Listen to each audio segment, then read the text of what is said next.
L-għodot elettroniċi tat-tiftix ilhom li daħlu fil-libreriji tagħna. F'din ir-rokna niltaqgħu mal-librara Katja Zara Camilleri sabiex tkellimna dwar Lore@UM, għodda b'saħħitha li tgħin lir-riċerkaturi jfittxu l-kotba u t-testi li jeħtieġu f'xogħolhom.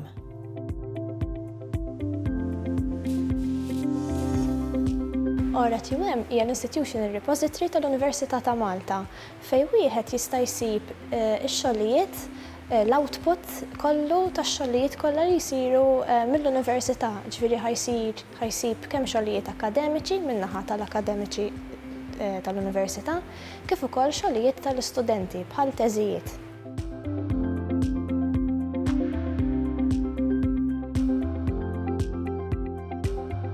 Kulħadd għandu aċċess għal din ir-repożitorju.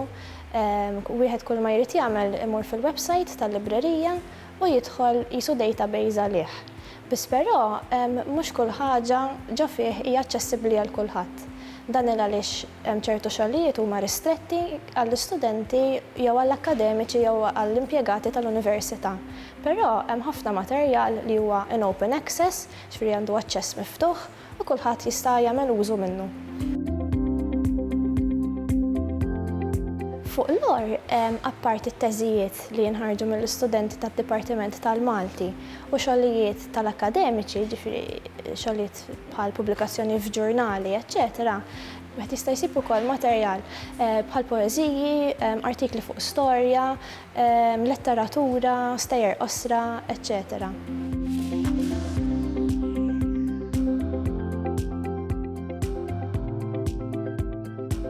Jistgħu jgħinu l-istudenti tal-Malti b'mod speċjali għaliex ħafna mill-materjal huwa meqjus bħala militenzja, tista' tgħid kważi kollu huwa meqjus militenzja. Għaliex għax il-materjal għandu x'jaqsam kollu ma' Malta. Fejn jidħlu l-istudenti tal-lingwa Maltija speċjalment, apparti t-teżijiet li diġà semmejt, wieħed jista' jsib ukoll ġurnali Maltin fuq kwalinkwe suġġett ġifieri, u apparti minn hekk għandna kollezzjonijiet oħrajn bħal tal-programmi tal-festa, għandna wkoll gazzetti antiki bħal Ħabib ta' Giuseppe Moscata Zoppardi u n-Naħla ta' Agostino Levanzin. Għandna wkoll ġurnali tal-Aqda tal-Malti li wieħed jista' jagħmel użu minnhom. Huwa importanti ħafna, speċjalment bħal da żminijiet. Għal da żminijiet huwa importanti għax ħafna mill-istudenti anke n-nies in ġenerali qed jużaw l-internet, il-kompjuter bħala mezz ta' riċerka. Wieħed ir-riċerka hija aktar faċli u apparti minn hekk hija iktar komda għaliex wieħed m'hemmx għalfejn jivvjaġġa biex ifittex l-affarijiet. Huwa importanti wkoll għax bih b'dit tip peress li hemm ċertu materjal miftuħ għal kulħadd qed nżidu l-aċċessibilità għal dan il-materjal.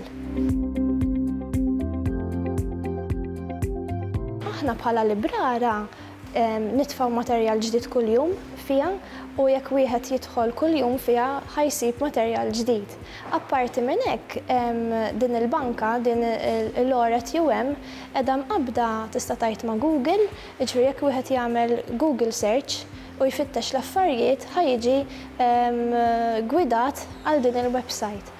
Apparti minn hekk Google kull 4 ġimgħat bejn wieħed u ieħor jaħsad jagħmel harvesting ta' din l-informazzjoni ġdida. Jiġifieri Google ukoll qed jaġġorna dejjem il-materjal li aħna nitfgħu.